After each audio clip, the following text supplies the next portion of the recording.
Bienvenidos al estudio de la lección de la Escuela Sabática con la voz de la esperanza. Si te has unido a través de la televisión, YouTube, Facebook o por audio, gracias por acompañarnos. Y te agradecemos por compartir este estudio por las redes sociales. Es nuestra oración que Dios te mire con agrado y te muestre su bondad. Amén y amén. ¿Sabes, Omar? Me encantó el mensaje del hermano Alberto Emilio Méndez Sánchez. Y él dice lo siguiente: soy una persona con discapacidad para caminar y para leer se me dificulta hacerlo con el libro de las lecciones. Pero gracias a ustedes por su explicación tan didáctica, todo me queda muy claro. Gracias por escribirnos, hermano Alberto. ¿Sabes? Nos alegra saber que estos estudios te ayudan en tu caminar con Cristo. Amén. Dios te bendiga ricamente. Así sea, así sea.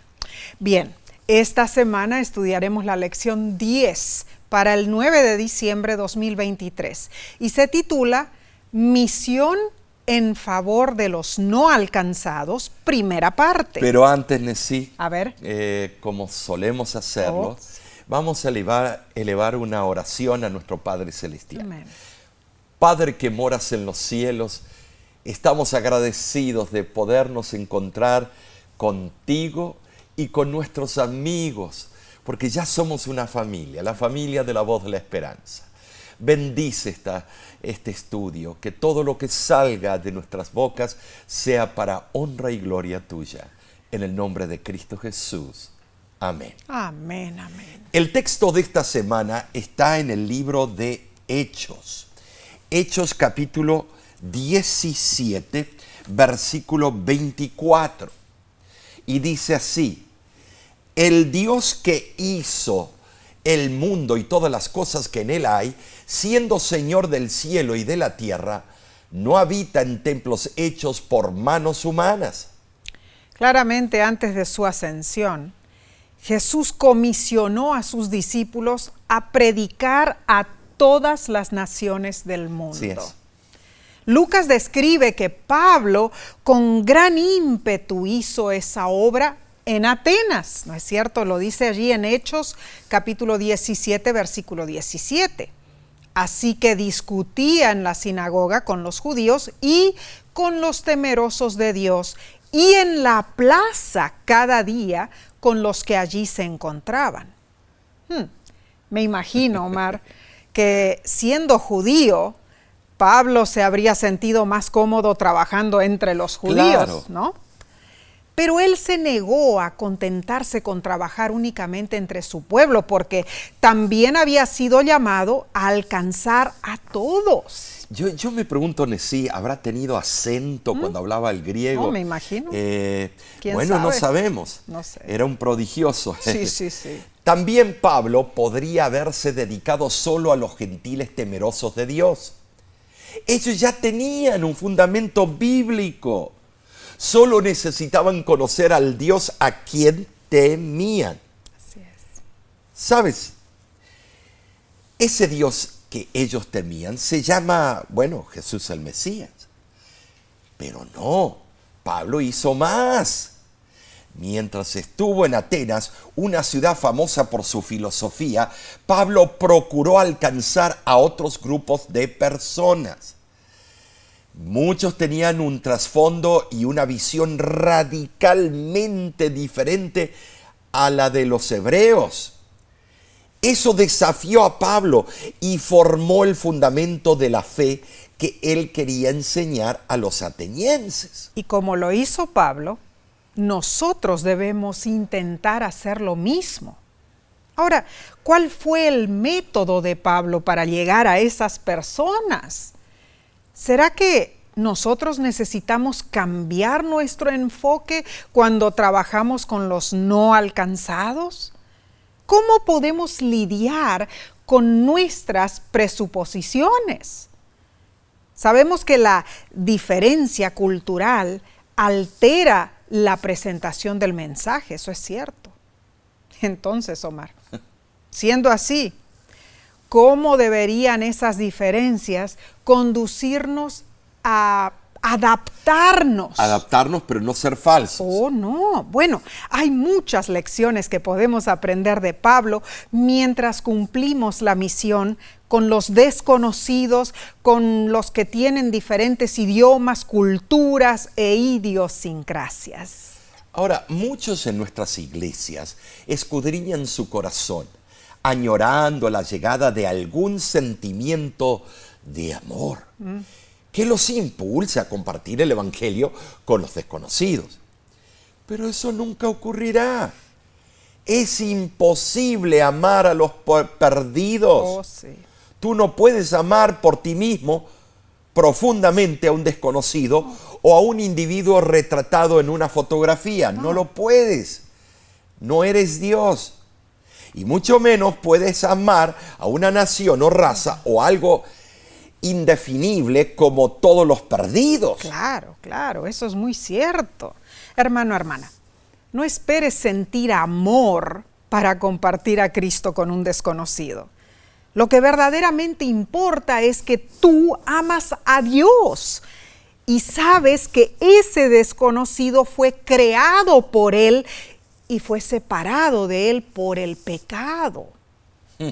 Entonces darás esos primeros pasos en la evangelización. ¿Por qué?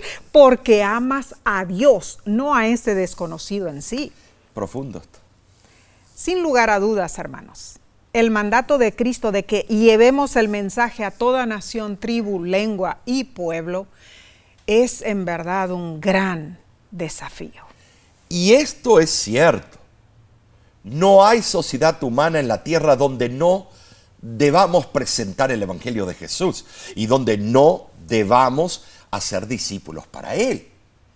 Mira, la Agencia Misionera Mundial, Proyecto Josué, estima las siguientes estadísticas.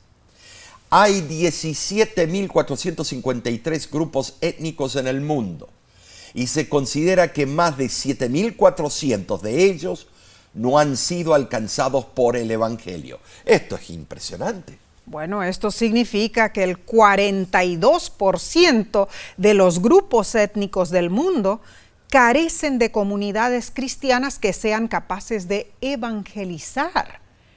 Y 95 de los grupos étnicos menos alcanzados por el Evangelio se encuentran repartidos en lo que se llama la ventana 1040, una área poblada principalmente por pueblos tribales, hindúes, musulmanes, budistas y no religiosos.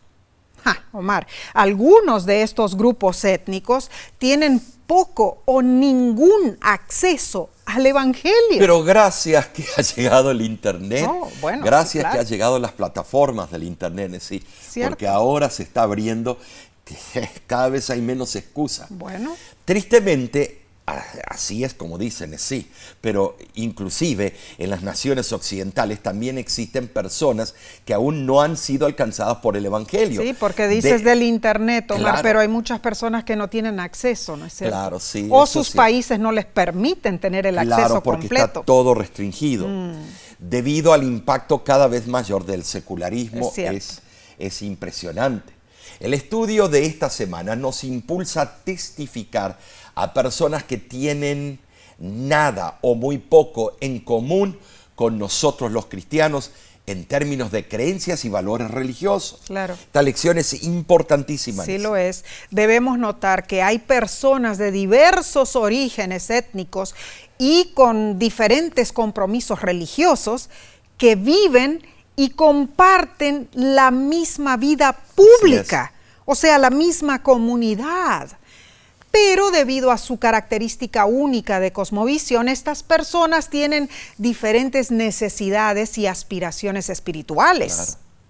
Es en este círculo multirreligioso donde nosotros somos llamados a compartir nuestra fe y a ser discípulos para Cristo. Aprenderemos muchísimo esta semana, Omar. Bueno, vamos a pasar entonces a la lección del domingo 3 de diciembre titulada Un hebreo en Atenas. Eso tiene un tono cínico, parece. Bueno. Parece ser que los bereanos acompañaron a Pablo en su viaje y eran estudiosos, autodidactas. ¿Por qué lo hicieron? Para asegurar su protección. Claro. Probablemente el apóstol había planeado viajar a pie por Macedonia para llegar a Grecia. Wow. Pero la inesperada crisis de los judíos que no querían que él predicase del Mesías hizo cambiar el plan y Pablo viajó por mar a Atenas. Ahora, hermanos, allí esperaría a sus compañeros en el ministerio. Quizá planeó esperar sin predicar, pero su espíritu ardiente de evangelista se turbó con lo que vio. Atenas era la capital de la antigua Ática y es capital de la Grecia moderna. Imponente ciudad. Hemos tenido el privilegio de visitarla varias veces. Está situada al sureste de la península de Ática, a unos 7 kilómetros del mar. Atenas es la cuna de la civilización occidental y la democracia. La tradición remonta su historia al año 1581 a.C., pero la ciudad comenzó a destacarse cerca del año 600 a.C. y en los 2 siglos siguientes Atenas llegó a la cúspide de su poder. Pero en el año 338 a.C., Atenas fue vencida y en el siglo II a.C. fue incluida en la provincia romana de Acaya. En los días de Pablo, Atenas ya no poseía un poder político efectivo, pero era reconocida como el centro intelectual del mundo y considerada como la ciudad universitaria del Imperio Romano. Su población era de unos 250,000 habitantes. En Atenas, Pablo contempló escenas que lo movieron a la acción. Se sintió impulsado a hablar del Evangelio. ¿Sabes? Sí, el gran historiador Josefo describe a los atenienses como los más religiosos de los griegos. Según el antiguo registro, había más de 3,000 estatuas esculpidas en Atenas en los días de Pablo. Eso era... todos esos dioses por todas partes. Una calle estaba adornada con un busto del dios mensajero Hermes delante de cada casa. ¡Wow! Lo que habrá sido Y eso. ver todos esos ¿Verdad? dioses allí. Tremendo. Los templos, pórticos, peristilos y patios estaban repletos con obras de arte, esculpidas primorosamente. Con elocuencia, estas proclamaban el amor de los griegos por la belleza, ¿no es cierto? Así es. Y Pablo habrá notado la estética de riqueza artística, pero cualquier placer que pudiera haber sentido fue superado por las implicaciones espirituales de lo que él veía. ¿Sabes? La mayor parte de las esculturas estaban ligadas al culto pagano. Claro. Por supuesto. Para un judío, la ostentación era un insulto a los 2 primeros mandamientos de Dios. Para un cristiano, este panorama provocaba una tristeza profunda, pues mostraba el abismo que había entre el paganismo griego y la revelación del Evangelio. Seguro. Todos esos monos ahí puestos. Tremendo. Ay. Entonces Pablo ansió compartir a su Salvador para redimir a los atenienses de sus locuras. Él no podía descuidar la oportunidad de proclamar el Evangelio en Atenas. Sin embargo, hermanos, su justa ira contra la desenfrenada idolatría no se expresó mediante duras condenaciones, no. Pablo sintió compasión por los atenienses, deseando que conocieran al Dios verdadero. Saben, mi esposa y yo hemos visitado países a donde hemos visto dioses paganos o dioses hechos de piedra y vemos la actitud de la gente con lágrimas, llorando, el respeto que le tienen a esas imágenes. Quisiéramos nosotros mostrar la misma devoción con el verdadero Dios.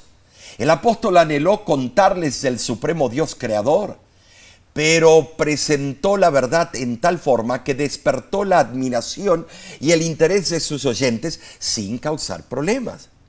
El intrépido orador no dejó lugar para que se tergiversaran sus palabras o se introdujeran ideas de escepticismo. Saben, sí, claramente él explicó que Dios creó todas las cosas, que hay un solo Dios.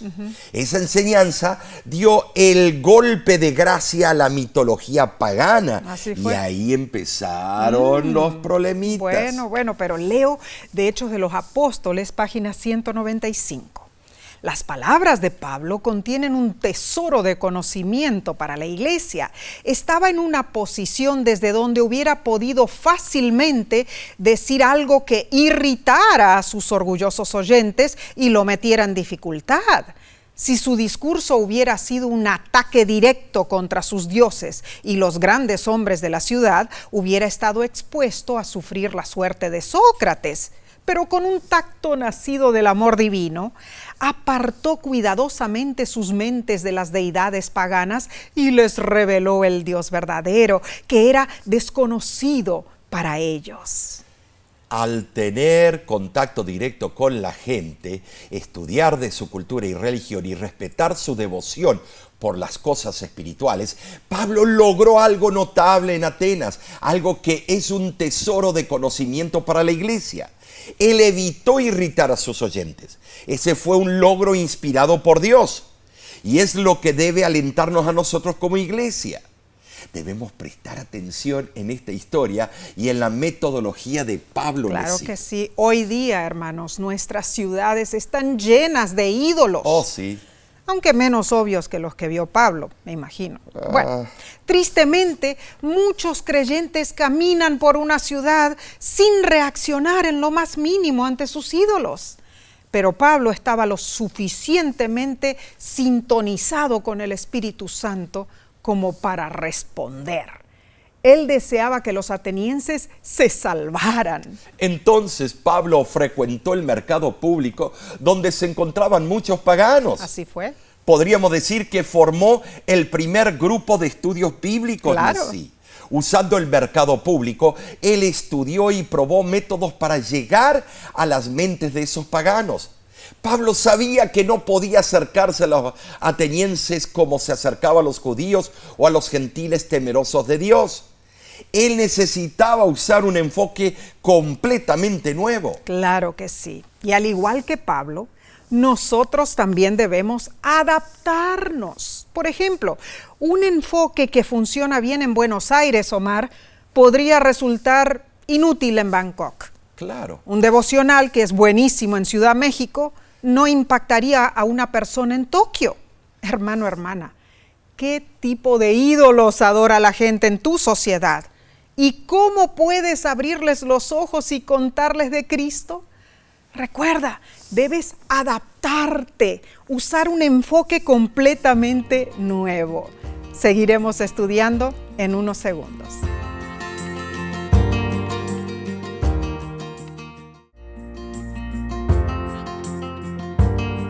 Qué privilegio es escudriñar la palabra de Dios. Gracias por acompañarnos y por compartir este estudio. Bien, analicemos la lección del lunes 4 de diciembre titulada Pablo en el Areópago. Pablo fue el primer misionero que enfrentó el desafío de compartir el evangelio con una cultura muy diferente a la cual él estaba acostumbrado. Sus experiencias misioneras son valiosas lecciones para nosotros, claro, útiles para identificar principios y prácticas que debemos incluir en nuestra misión en favor de los no alcanzados. ¿Cierto? ¿Sabes, Nesí? Cuando fuimos nosotros invitados a ser pastores de una iglesia americana de habla inglesa, veíamos que la forma que nosotros nos comunicábamos no les entraba a los gringos. Hay que adaptarse, ¿no es cierto? Hay que adaptarse. Claro que sí. Tuvimos que aprender a tumbos. Seguro. Cuando Pablo empezó a hablarles a los paganos en el mercado público de Atenas, ellos, reaccionaron de diferentes maneras. Leamos Hechos 17 del 18 al 21. Y algunos filósofos de los epicúreos y de los estoicos disputaban con él, y unos decían, ¿qué querrá decir este palabrero? Y otros, parece que es predicador de nuevos dioses, porque les predicaba del evangelio de Jesús y de la resurrección. Y tomándole, le trajeron al Areópago, diciendo, ¿podremos saber qué es esta nueva enseñanza de que hablas? Pues traes a nuestros oídos cosas extrañas. Queremos pues saber qué quiere decir esto, porque todos los atenienses y los extranjeros residentes allí en ninguna otra cosa se interesaban, sino en decir o en oír algo nuevo. Dos escuelas filosóficas representaban en ese tiempo el pensamiento griego: la escuela de los epicúreos y de los estoicos. El epicureísmo fue fundado por Epicuro, quien vivió una vida larga y tranquila en Atenas. En armonía con la voluntad del fundador, las reuniones se efectuaban en un jardín y los epicúreos fueron conocidos como la escuela del jardín. Saben, sí, ellos especulaban sobre una solución física y ética para los problemas del universo. Claro. Y muchas de sus filosofías están hasta el día de hoy. Rechazaban el politeísmo popular, enseñaban que los dioses estaban lejos de los hombres y no se molestaban por sus tristezas y pecados. Tremendo. Y la verdad que... Bueno, Epicuro consideraba las leyes humanas como simples arreglos convencionales. Y él no encontraba ninguna necesidad para una ley moral más elevada. O sea, cada persona podía decidir sobre la legitimidad de sus placeres. Es lo que está pasando hoy en día. Bueno, lógicamente la mayoría elegía una vida de ocio y desenfreno. Se atribuye a Epicuro el predecir con anticipación algunos descubrimientos de la ciencia moderna en el campo de la física. Él excluía la idea de una creación, enseñaba que la materia existió desde la eternidad y que los infinitos átomos habían producido múltiples combinaciones y así surgió el mundo. Bueno, los secularistas habrán estado felices con Epicuro. Te voy a decir, muchas de sus filosofías es lo que esta sociedad moderna tiene. Tú eres el propio punto de referencia y haz lo que quieres y no molestas a nadie. La segunda escuela filosófica era la de los estoicos. Su fundador fue Zenón, natural de Chipre. En Atenas estaba el Estoa Poikile, el pórtico pintado en la plaza donde Zenón enseñaba. El historiador Josefo declaró ciertos puntos de similitud entre los estoicos y los fariseos.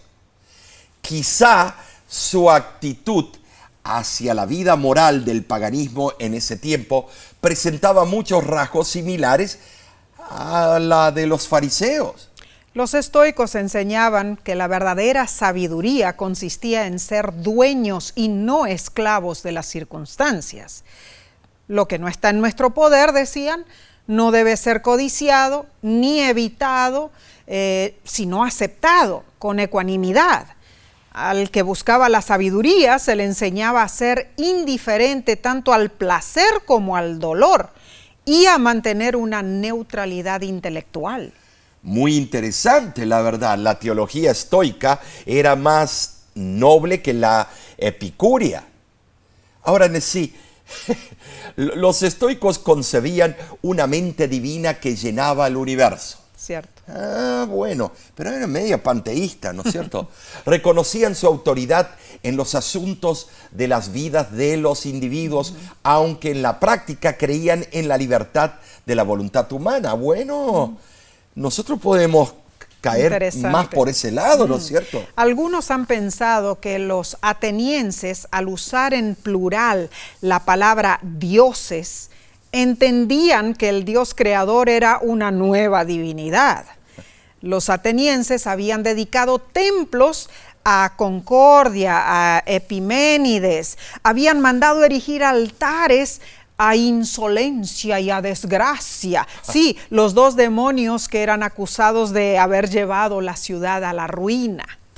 Era natural que ellos pensaran que un predicador cristiano proclamara nuevas divinidades, pero se percataron de que Pablo tenía más que decirles que lo que ellos habían oído antes.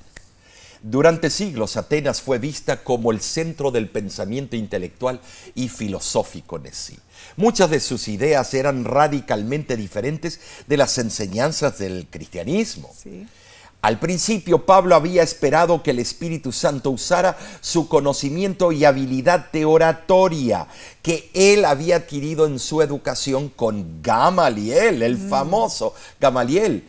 Pero en realidad el Espíritu Santo utilizó más la educación práctica que Pablo obtuvo en las calles de Atenas. ¡Cuán cierto! Y comentando sobre esto, el libro Hechos de los Apóstoles, página 193, dice: sus más sabios oyentes estaban asombrados al escuchar su razonamiento. Demostró que estaba familiarizado con sus obras de arte, su literatura y su religión. Tremendo. Y utilizando ese conocimiento, Pablo aprovechaba para contarles de Cristo. Después de la experiencia de Pablo en Atenas con los paganos y filósofos, él escribió lo siguiente a los corintios: me propuse no saber entre vosotros cosa alguna sino a Jesucristo y crucificado. Primera de Corintios capítulo 2, versículo 2. Sí. Claramente para Pablo, su Salvador Jesús era el principal tema de su predicación apostólica. Muy cierto, Omar.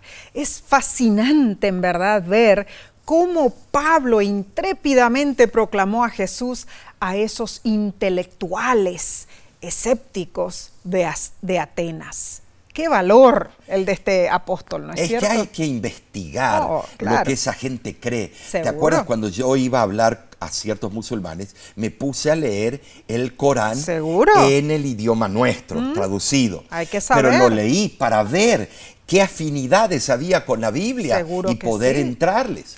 La lección de este día nos pregunta: ¿qué podemos aprender acerca de cuán enfocado en Cristo debe ser nuestro mensaje, independientemente de quién sea la persona a la que estemos predicando? Es un asunto delicadísimo saber cómo tratar con la mente humana, hermanos. Solo Dios sabe traer a los hombres al arrepentimiento, y solo su sabiduría puede darnos éxito para cumplir la misión en favor de los no alcanzados. Bien, pasemos entonces a la lección del martes 5 de diciembre titulada Pablo y el Dios desconocido. Quizá tú pienses, predicar el Evangelio no es fácil. Muchos no alcanzados no ven el cristianismo con buenos ojos. Cierto. Porque hay mucha hipocresía entre nosotros. La tarea puede ser desalentadora, pero necesitamos aventurarnos fuera de nuestra zona de confort. Debemos reevaluar los estereotipos y prejuicios que tenemos hacia personas con perspectivas distintas a las nuestras. Claro.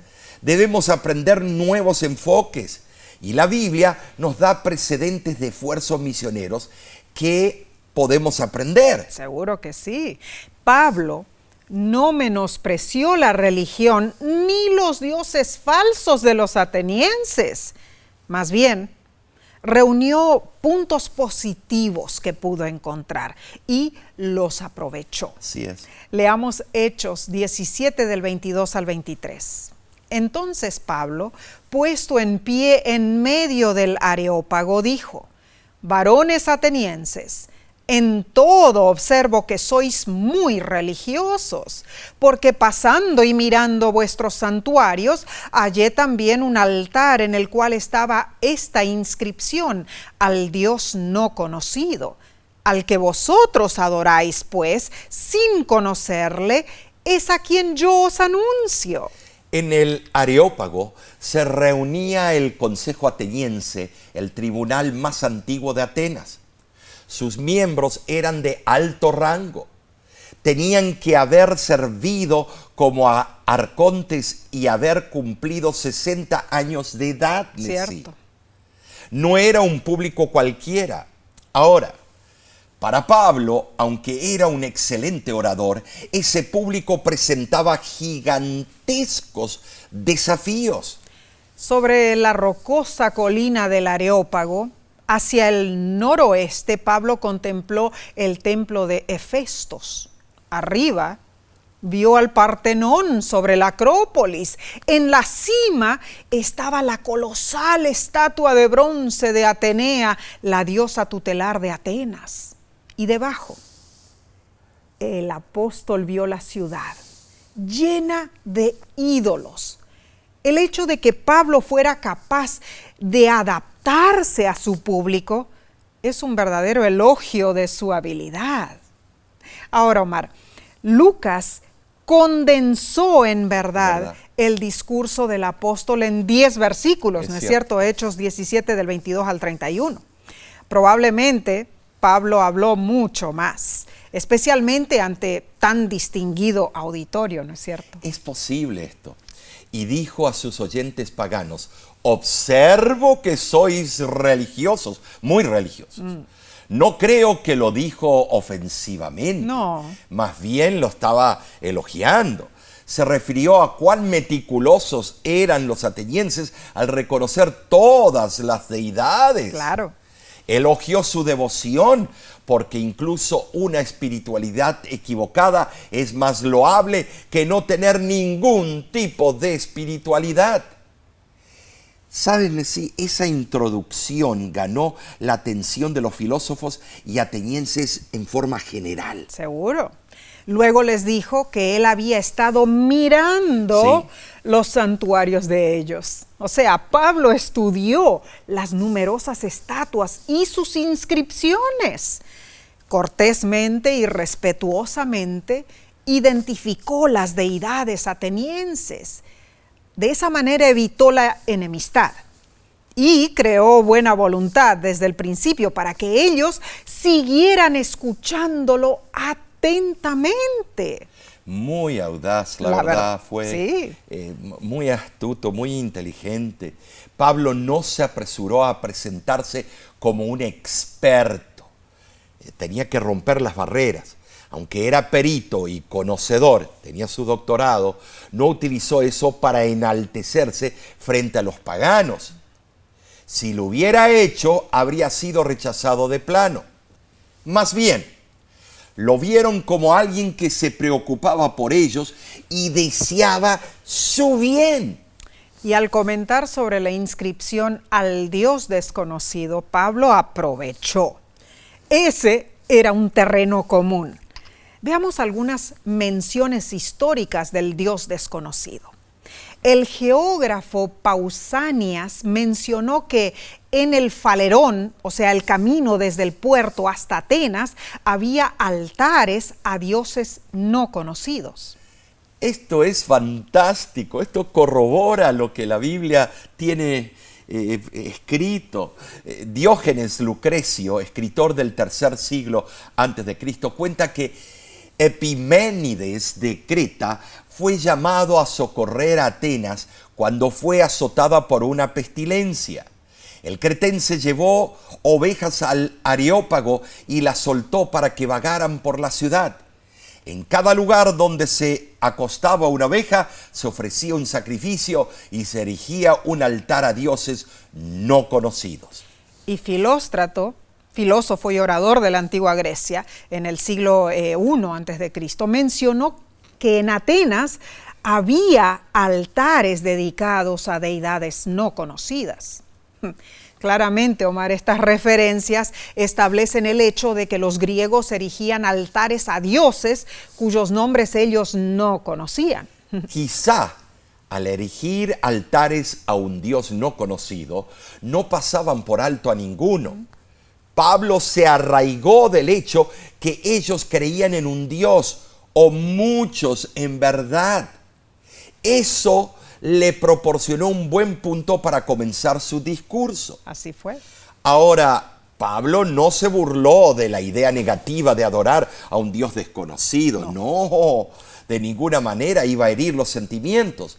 Al contrario, demostró aprecio y admiración a un pueblo que se preocupaba por las cosas espirituales, que se esforzaba por adorar algo que ni siquiera conocían. ¿Estaban equivocados los atenienses? Sí, pero eso podría abordarse después.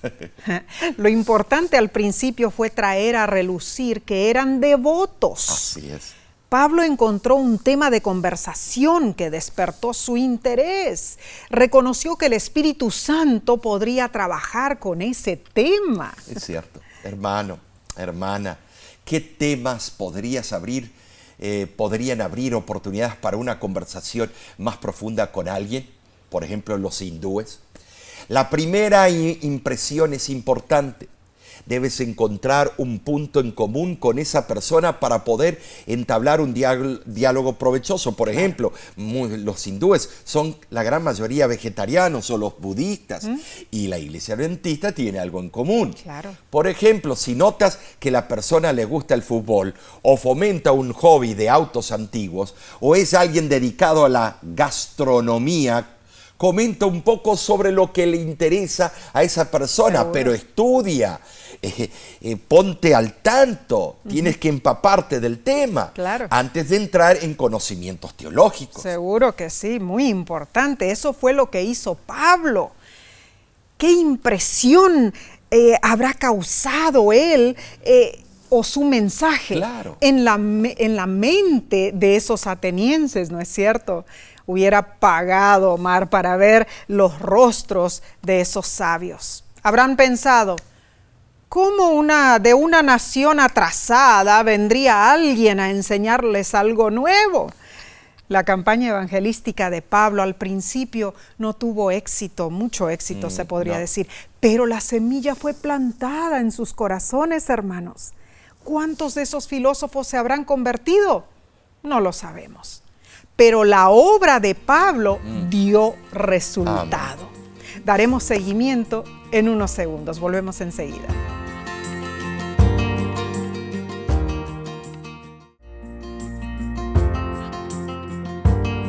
Nos place estudiar contigo las Santas Escrituras. Esperamos que estés siendo bendecido, bendecida, y que compartas este estudio con otros. Pasemos a la parte del miércoles 6 de diciembre titulada ¿Cómo presentar a un nuevo Dios? Tremendo. Comparado a sus contemporáneos, Pablo no usó métodos convencionales para predicar en Atenas. No, de verdad que no. Podríamos describirlo como vanguardista en lo que respecta a la necesidad de ser versátil y adaptable en la misión. Seguro. A algunos no les gusta eso, salir de su zona de confort. No. Sus singulares cualidades misioneras se necesitan desesperadamente hoy. Así es. ¿Sabes, hermano? Hay un areópago moderno en nuestros centros urbanos. Podría ser una plaza, un parque, una esquina, un centro comercial, un anfiteatro universitario o una cafetería. La iglesia necesita miembros con dones, talentos, personalidades y creatividad. Deben esos hermanos estar empoderados y liberados para el ministerio en esos lugares. Y lo he visto en algunas partes del mundo que está comenzando ese tipo de evangelismo innovativo.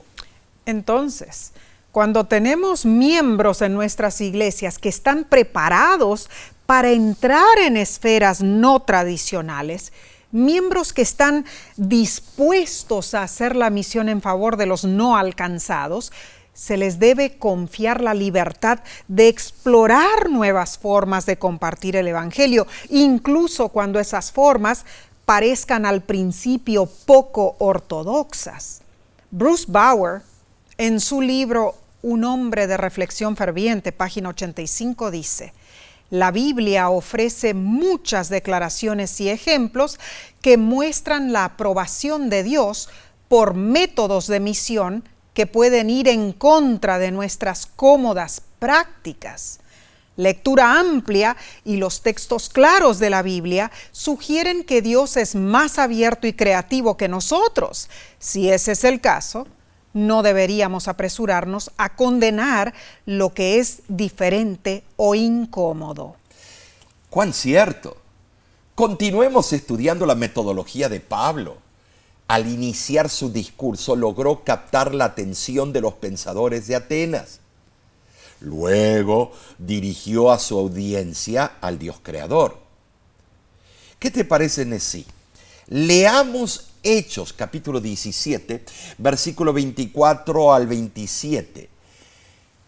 Y el Dios que hizo el mundo y todas las cosas que en él hay, siendo Señor del cielo y de la tierra, no habita en templos hechos por manos humanas, pues Él es quien da a todos vida y aliento y todas las cosas. Y de una sangre ha hecho todo el linaje de los hombres, para que habiten sobre toda la faz de la tierra, y les ha prefijado el orden de los tiempos, para que busquen a Dios, si en alguna manera palpando puedan hallarle, aunque ciertamente no está lejos de cada uno de nosotros. ¡Wow! Tremendo. El polémico orador no dejó lugar para que se introdujeran ideas de escepticismo, ¿no es cierto? Dios creó el universo y todas las cosas. ¿Más claro? Imposible. Imposible. Los atenienses estaban intrigados con su discurso. Y Pablo les declaró que ellos dependían del Dios de quien él estaba hablando, al igual que todos los seres humanos. Bueno, esa creencia en sí, ningún griego y menos un ateniense estaría dispuesto a aceptar fácilmente. Para ellos, la distinción entre griegos y bárbaros era radical y esencial. Se creía que por naturaleza el uno era esclavo del otro, pero en la teología de Pablo no había lugar para una raza superior. Además, Pablo enfatizó la naturaleza espiritual del servicio que Dios espera de los hombres, en contraste con la adoración materialista que los impíos creían ser necesaria. Las religiones paganas presentaban a sus dioses como dependientes de los hombres, siempre ambicionando las dádivas humanas. Pablo les explicó que el Dios verdadero es, diferente. Dios es el supremo dador de justicia y misericordia.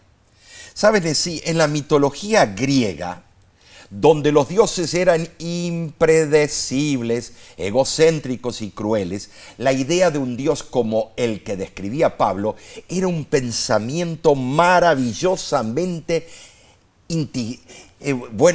intrigante. Seguro que sí. Era algo maravilloso para ellos este concepto. Sí, y bueno, de esa manera los hombres del Areópago dieron sus primeros y pequeños pasos hacia el Dios de amor, ¿no es cierto?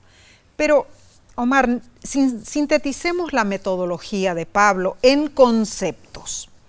Primeramente, Pablo elogió la conciencia espiritual y la sinceridad de los atenienses. Luego, demostró que había estudiado sus creencias y que había encontrado puntos que él respetaba. Entonces, Pablo les comentó de algo particular que él había descubierto en su estudio de su religión y que ellos admitieron que no entendían. Después de eso, les compartió el aspecto de Dios que él sabía que necesitaban desesperadamente en Claro. sí. El hecho de que Dios existe, que los ama y que no está lejos, está Tremendo. a tu lado. Tremendo. Y finalmente, al concluir su discurso, Pablo pasó a advertirles lo que significa rechazar el conocimiento del Dios que aún no conocían. Como vemos, Pablo los llevó tan lejos como pudo, basándose en lo que él sabía sobre sus creencias, y ese ya era un buen progreso. Es que sí, el Dios de Pablo es tu Dios y el mío. Amén. Es un Dios personal. Y paciente. paciente, Claro. no es egoísta. Seguro. Dio a su Hijo unigénito. Amén. Hermano, hermana, podemos seguir arando nuestros campos misioneros con métodos tradicionales, pero además debemos ser flexibles, Amén. ingeniosos y de mente abierta, adoptando enfoques nuevos e incluso desconocidos para la misión de Dios. Hay que salir del cajoncito. Una cosa es cierta. La misión se originó en Dios y sigue siendo suya. Amén. Por lo tanto, debemos depender de Él. Oh, gloria a Dios, gloria a Dios.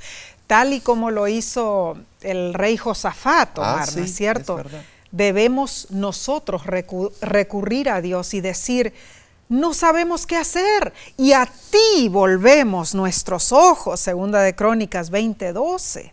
Hermanos, hermanas, si somos sinceros, Dios nos revelará su voluntad.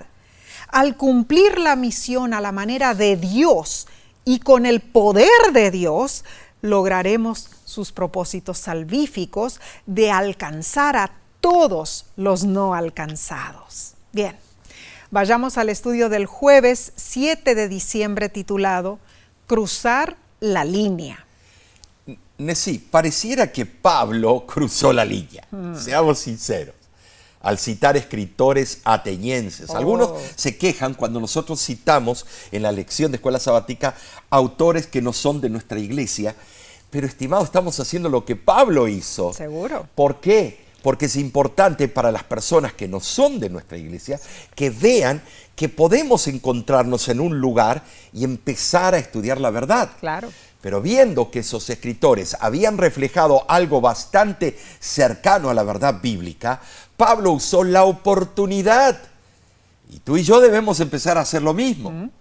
O sea, él aplicó su familiaridad con las creencias de los atenienses, buscando puntos en común con ellos para llevarlos a un entendimiento más amplio de la verdad. Decirles, miren, este punto ustedes están en lo correcto, Seguro. pero hay más aún en ese punto. Claro, claro que sí. Tremendo. Sin duda, hermanos, el estar familiarizados con lo que otros creen, buscando puntos en común, es un método poderosísimo para llegar a las personas. Ahora, veamos algunas de las citas atenienses que Pablo usó. Las palabras porque en Él vivimos y nos movemos y somos, son una cita casi exacta de un escrito de Epiménides de Creta. Aparecen las declaraciones de Isodad, comentarista siríaco, nestoriano del siglo IX, y dice: ellos idearon una tumba para ti, oh santo y alto, pero tú no estás muerto, tú vives y permaneces para siempre, porque en ti vivimos y nos movemos y tenemos nuestro ser. Que no te moleste. Tú dirás, pero entonces, ¿qué? ¿Dios metió de autores paganos en la Biblia? No, hermano. En el poder de Dios está la divina selección. Él puede seleccionar de donde sea y de qué fuente sea para sus propósitos. Este pasaje es interesante debido a la posible relación de Epiménides con el altar dedicado al Dios desconocido. La segunda frase ateniense usada por Pablo, porque linaje suyo somos, es una cita del poeta griego Arato, del 270 a.C., amigo de Zenón, fundador de la escuela de los estoicos. Su poema didáctico Fenómenos trata de la astronomía y meteorología como la conocían. Comienza el poema con una invocación a Zeus y dice: de Zeus comenzamos, a él los mortales nunca lo dejamos de nombrar. Siempre tenemos necesidad de Zeus, porque linaje suyo somos. Al usar esa cita, Pablo atrajo la atención de sus oyentes. Notemos, hermanos, al utilizar la literatura local, Pablo comprobó lo que escribió más tarde en 1 Corintios 9:22. Mas he hecho débil a los débiles para ganar a los débiles. A todos me he hecho de todo para que de todos modos salve a algunos. con su metodología, los atenienses reconocieron que no estaban tratando con un judío indocto, como los comerciantes comunes de las ciudades griegas, sino con un hombre que poseía una cultura como la de ellos, que estaba familiarizado con los escritos de sus poetas. Tremendo, cómo me gustaría haber estado allí para ver esa dinámica. Me fascina. No debemos exagerar la erudición clásica de Pablo, pero por las referencias mencionadas y por la cita de 1 Corintios 15:32, él conocía a los autores griegos y fue capaz de introducir citas apropiadas de sus obras cuando la situación así lo exigía. Ahora, Pablo no necesariamente apoyaba los conceptos de las citas que utilizaba. Simplemente citaba autores griegos para ilustrar la enseñanza más elevada que él buscaba presentar. Seguro, Pablo deseaba enseñarles del Cristo resucitado. Y Lucas describió las reacciones a las palabras finales de Pablo sobre la resurrección. Algunos se burlaron, otros dijeron que querían volver a escuchar a Pablo y otros creyeron, pero notemos, hermanos, todos escucharon. Y eso era lo que buscaba el apóstol. En nuestro caso, al cumplir la misión, algunos rechazarán el Evangelio, ya sabemos. Pero debemos hacer lo posible para asegurarnos de que antes que lo rechacen, entiendan lo que están rechazando. Seguro. Pablo, con su metodología, se aseguró de que escucharan con la mente abierta que existía un Dios que no conocían. Amén. Creador, amoroso, que había sido misericordioso con ellos a pesar de su ignorancia. Pero se acercaba el día del juicio final. Y los que habían oído el mensaje debían elegir rechazar a Dios o aprender más de Él. Muchos investigaron más y se hicieron seguidores de Jesús Mesías. Wow. ¡Qué extraordinario La verdad evento! que sí. Cuán sabio fue Pablo en su discurso, hermanos. Su enfoque psicológico fue instructivo. No fue de entrada a decirles a sus oyentes que tenían una opinión elevada de sí mismos, que eran hijos del diablo. No es cierto. Él destacó que ellos habían olvidado que eran linaje de Dios. O sea, hermanos, no los trató con desprecio y mofa por su idolatría. No. Les habló con compasión. Nosotros podemos imitar a Pablo en Atenas y empezar un nuevo enfoque evangelístico en nuestra comunidad. La verdad que Pablo nos presentó evangelismo personal, evangelismo público, y su metodología debe ser imitada hasta el día de hoy. Ahora, la lección nos presenta dos desafíos. Primer desafío, pide que Dios te guíe para saber cuál es la mejor manera de testificar a otros. Segundo desafío, explora las redes sociales como un posible areópago para representar el evangelio a los incrédulos. Busca maneras para usar la claridad y la discreción de Pablo. Omar, las redes sociales son excelentes para predicar el evangelio. Claro. Es una manera innovativa de hacerlo, ¿no es cierto? Han abierto el campo. Es impresionante. Seguro que sí. Hemos llegado a la culminación del estudio de esta semana. Sí. Pero, como solemos hacer, recapitulemos. A ver. En primer lugar, debemos adaptarnos al ambiente donde estamos y utilizar un enfoque nuevo. En segundo lugar, al tratar con la mente humana debemos confiar que Dios traerá a las personas al arrepentimiento y nos dará éxito en la misión. Y en tercer lugar, la primera impresión es importante.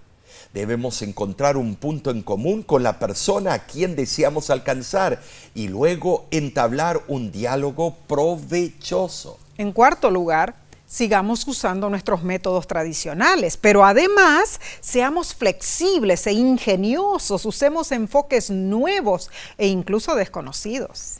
En quinto lugar, Pablo cruzó la línea al citar escritores atenienses, pero al hacerlo utilizó su familiaridad con sus creencias para llevar a sus oyentes a un entendimiento más amplio de la verdad.